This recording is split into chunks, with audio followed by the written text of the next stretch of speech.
এই গ্রামের ছেলে দেব জিতে কি গ্রামের মানুষের জন্য বিনামূল্যে সিনেমার টিকিট পাঠিয়েছেন? দেবের গ্রামে গিয়ে প্রশ্ন বিজেপি প্রার্থী হিরণ চট্টোপাধ্যায়। শুক্রবার 19 এপ্রিল দুপুরে ঘাটাল লোকসভা কেন্দ্রের অন্তর্গত কেশপুর বিধানসভার মহিষদা গ্রামে প্রচারে হাজির হয়েছিলেন ঘাটাল লোকসভার বিজেপি প্রার্থী হিরণ চট্টোপাধ্যায়। দেবের গ্রাম মহিষদা। কেশপুরের সেই মহিষদা গ্রামে দেবের জন্মভিটে থেকে 20 হাত দূরে দাঁড়িয়ে একাধিক কটাক্ষ হিরণের। এদিন তিনি বলেন, এই গ্রামের ছেলে দেব তিনি কি জয়লাভের পর এই গ্রামের মানুষের জন্য সিনেমা দেখার বিনামূল্যে টিকিট পাঠিয়েছেন? 10 বছর জয়লাভের পর শুধু শুটিং করে গিয়েছেন, সিনেমা বানানোর জন্য টাকা তুলেছেন। সেই সাংসদ হয়ে গিয়েছেন, যেই সাংসদ হয়ে গিয়েছেন গরু চোরেদের টাকা নিয়ে প্রডিউসার হয়ে গিয়েছেন। জয়লাভের আগে 2014 সালের আগে তিনি তো প্রডিউসার ছিলেন না। এই এলাকায় আমি প্রচারে আসবো বলে বাড়ি বাড়ি গিয়ে বিজেপি নেতাকর্মীদের হুঁশিয়ারি দিয়ে এসেছেন তার লোকেরা। এই গ্রামে একটা রাস্তা নেই, অথচ নিজে যেখানে থাকেন মার্সিডিজ চালান বলে সেখানে ভালো রাস্তা। এই গ্রামের মানুষের 500 টাকায় কি সংসার চলে? আমরা জিতলে 3000 টাকা করে দেব। উত্তরপ্রদেশ সহ বিভিন্ন রাজ্যে আমরা 3000, 4000 টাকা করে দিই। আপনারা বিজেপিকে জয়ী করুন, নির্ভয় ভোট দিন। সব জায়গায় কেন্দ্রীয় বাহিনী থাকবে। ভোটের দিন আমি নিজে কেশপুরে থাকবো। ভোটের পরেও 6 মাস ধরে কেন্দ্রীয় বাহিনী থাকবে এখানে। ফলে ভোটের পরে সন্ত্রাস করার কোনো সুযোগ থাকবে না। কেউ সন্ত্রাস করতে এলে হাতে লাঠি ঝাঁটা নিয়ে প্রতিরোধ করুন। এবার আপনাদের শোনাই কি বললেন বিজেপি প্রার্থী হিরণ চট্টোপাধ্যায়। শুনুন। আমি আপনাকে জিজ্ঞেস করছি, আপনার গ্রাম, যা আপনারা বলছেন ওনার এই গ্রামেতে জন্ম, তো গ্রামের সিনেমা দেখার জন্য কি ফ্রিতে টিকিট পাঠান? তাহলে সিনেমা দেখার জন্য আপনাকে পয়সা দিয়ে দেখতে হবে।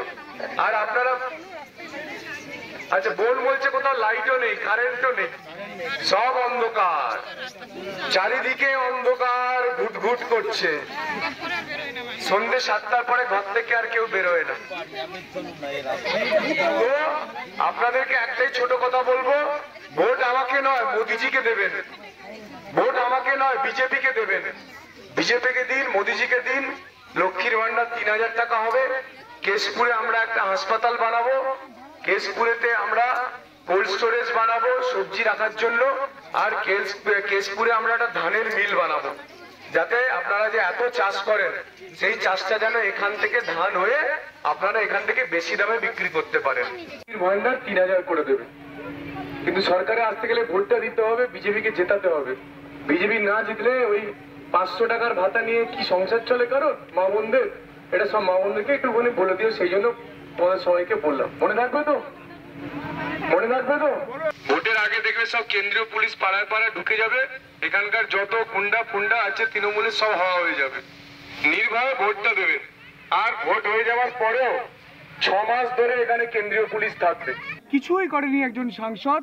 শুধু কি করেছে না, 10 বছর ধরে শুটিং করেছে, আর শুটিং এর জন্য সিনেমা বানানোর জন্য টাকা তুলেছে। 2014 আগে উনি তো প্রডিউসার ছিলেন না। যে মুহূর্তে উনি এমপি হলেন তারপরে দেখলেন প্রডিউসার হয়ে গেলেন। আমি যেটা বারবার বলছি যে এনামুল হকের কাছ থেকে টাকা নিয়ে উনি সিনেমা করেছেন, আপনারা দেখে নিন, মিলিয়ে নিন। 2014 আগে উনি অভিনেতা, 2014 পরে হঠাৎ করে টাকা কোত্থেকে এলো আর উনি প্রডিউসার হয়ে গেলেন, একটা বা একটা ছবি প্রডিউস করছেন। আর গ্রামের মানুষ আরও গরিব হয়ে গেছে। কেশপুরের মানুষ ভোট দিতে পারবে 2024 লোকসভা নির্বাচনে। আমি থেকে করাবো ভোট। আমি দেখবো তৃণমূলের কত গুন্ডা বাহিনী আছে, আমি তাদের সঙ্গে লড়াই করব বুক চিতিয়ে, যাতে মা বোনেরা ভোটটা দিতে পারে। এদিন মহিষদা গ্রামে প্রচার সেরে কলাগ্রাম সহ বেশ কয়েকটি এলাকায় দিনভর প্রচার করেন হিরণ চট্টোপাধ্যায়।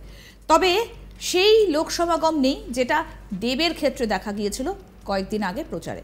আমাদের প্রতিনিধি শাহজাহান আলী কি প্রতিবেদন তুলে ধরলেন এবার শুনবো। ঘাটাল লোকসভা কেন্দ্রের বিজেপি প্রার্থী হিরণ চ্যাটার্জি এবার প্রচারে বেরিয়ে হাজির হলেন দেবের গ্রাম মহিষদা এলাকায়। সেই মহিষদা এলাকায় প্রচারে নেমে যেখানে দেবের পিতৃভিটে, সেখান থেকে দাঁড়িয়ে 100 হাত দূরে দাঁড়িয়ে মাইকে একাধিক নিন্দিত করলেন, বিভিন্ন সমালোচনামূলক বক্তব্য রাখলেন মহিষদা গ্রামে দাঁড়িয়েই। উল্লেখ করা যায়, কেশপুরের মহিষদা গ্রামে তৃণমূলের তারকা প্রার্থী দেব তথা দীপক অধিকারীর পিতৃভিটে রয়েছে, যেখানে প্রতিটি নির্বাচনেই বের হলে দেব সেই গ্রামে নিজেদের পরিবার অর্থাৎ কাকু ও তার বিভিন্ন পরিবার যারা রয়েছে তাদের সঙ্গে এসে দেখা করেন। যদিও এবার এখনো এসে হাজির হননি, তবে আসার কথা রয়েছে। সেই গ্রামেতে একেবারে তার বাড়ির সামনে গিয়ে প্রচার সারলেন বিজেপি প্রার্থী হিরণ চ্যাটার্জি এবং সেখানে দাঁড়িয়েই তার নিয়ে নানা সমালোচনামূলক বক্তব্য রাখলেন। হিরণ সেখানে বক্তব্য রাখতে গিয়ে বলেন, দেব সাংসদ হয়েছে কিন্তু এই গ্রামের মানুষকে অভিনেতা হিসেবে কখনো সিনেমার টিকিট পাঠিয়েছেন কি দেখার জন্য? তাও পাঠাননি। গ্রামের কোনো নাকি উন্নয়নই করেননি দেব। একই সঙ্গে তার কটাক্ষপূর্ণ বক্তব্য, দেব জয়লাভ করার আগে 2014 সালের আগে পর্যন্ত এখানে শুধু অভিনেতা ছিলেন, তারপরেই হঠাৎ এমপি হয়েই কি করে প্রডিউসার হয়ে গেলেন। তার এই প্রডিউসার হওয়ার পেছনে গরু পাচারের টাকা রয়েছে বলেও তিনি অভিযোগ করেন। এমন একাধিক মন্তব্য করার সাথে সাথে কেশপুর এলাকার বরাবরের সমস্যা যে সন্ত্রাস নিয়ে, সেই সন্ত্রাস ইস্যুতেও বক্তব্য রাখলেন তিনি। তার বক্তব্য, কেশপুরের মানুষ এবার নির্ভয়ে ভোট দিন, আমি নিজে থাকবো। নির্বাচনের আগে থেকে 6 মাস পর পর্যন্ত কেন্দ্রীয় বাহিনীর উপস্থিতি থাকবে। ফলে প্রতিটি নির্বাচনে যেখানে নির্বাচন উত্তর সন্ত্রাস হয়, সেই সন্ত্রাসের সুযোগ এবার দেওয়া হবে না এবং নির্বাচনের দিন আমি নিজে উপস্থিত থাকব। উল্লেখ করা যায়, ঘাটাল লোকসভা কেন্দ্রের সব থেকে বেশি গুরুত্বপূর্ণ এবং সন্ত্রাস কবলিত এলাকা নামে পরিচিত কেশপুর, যেখান থেকে সব থেকে বেশি ভোটের ব্যবধান থাকে শাসক দলের। গতবারে প্রায় 1 লক্ষ ভোটের ব্যবধান ছিল। এবারও সেখানে সেই একই দাবি করেছে তৃণমূল। অন্যান্য বিধানসভাগুলিতে তেমন ব্যবধান না থাকলেও কেশপুরে সব থেকে বেশি শাসকের ব্যবধান থাকে। সেই জায়গায় বিজেপির প্রচারে তেমন খুব একটা লোক এবারেও হয়নি। সেখানে অবশ্য প্রচারে বেরিয়ে হিরণ চ্যাটার্জি স্বীকারই করে নেন যে প্রাক্তন সাংসদের লোকজন গিয়ে আমাদের এলাকার বিভিন্ন কার্যকর্তাদের হুঁশিয়ারি দিয়েছে, তাই তারা কেউ এখানে উপস্থিত হতে পারেননি। তবে বহু মানুষ উপস্থিত হয়েছেন। তবে স্থানীয় তৃণমূলের দাবি, হিরণ চ্যাটার্জির জন্য প্রচারে কেউই অবশ্য এখানে হাজির হননি এবং হিরণের কোনো মজবুত ভিত্তি এখানে নেই। তাহলেও হিরণের দেওয়া প্রতিশ্রুতি মানুষকে কতখানি অভয় দিয়ে ভোট টানতে পারে সেটা এখন দেখার। অর্থাৎ এই ঘাটালে কিন্তু একেবারে জমে উঠেছে জমজমাট লড়াই। একদিকে দেব, অন্যদিকে হিরণ। হিরণ কিন্তু একের পর এক কটাক্ষ করেই যাচ্ছেন দেবের বিরুদ্ধে। উত্তরে সেভাবে কিন্তু দেবকে, হিরণকে কটাক্ষ করতে খুব একটা দেখা যায়নি। কখনো তিনি হাসছেন, কখনো বা সেই বিষয়ে তিনি কিছু বলতে চাইছেন না। তবে হিরণ চট্টোপাধ্যায় কিন্তু দেবকে একেবারে বিধেই চলেছেন। তিনি এবার কি বললেন যে এই গ্রামের ছেলে দেব জিতে কি গ্রামের মানুষের জন্য বিনামূল্যে সিনেমার টিকিট পাঠিয়েছেন, আর কি বললেন দেবের গ্রামে গিয়ে হিরণ, শোনাবো। আমি আপনাকে জিজ্ঞেস করছি, আপনার গ্রাম, যা আপনারা বলছেন ওনার এই গ্রামেতে জন্ম, তো গ্রামের সিনেমা দেখার জন্য কি ফ্রিতে টিকিট পাঠান?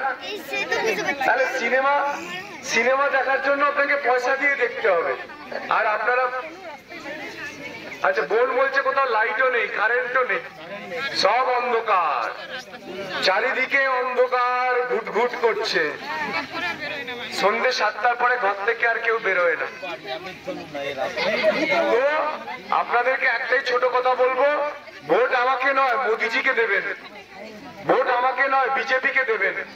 বিজেপিকে দিন, মোদিজিকে দিন। লক্ষ্মীর ভান্ডার 3000 টাকা হবে। কেশপুরে আমরা একটা হাসপাতাল বানাবো, কেশপুরেতে আমরা কোল্ড স্টোরেজ বানাবো। আরো আপডেট পেতে দেখতে থাকুন আজ তাক বাংলার ইউটিউব চ্যানেল, সাবস্ক্রাইব করুন।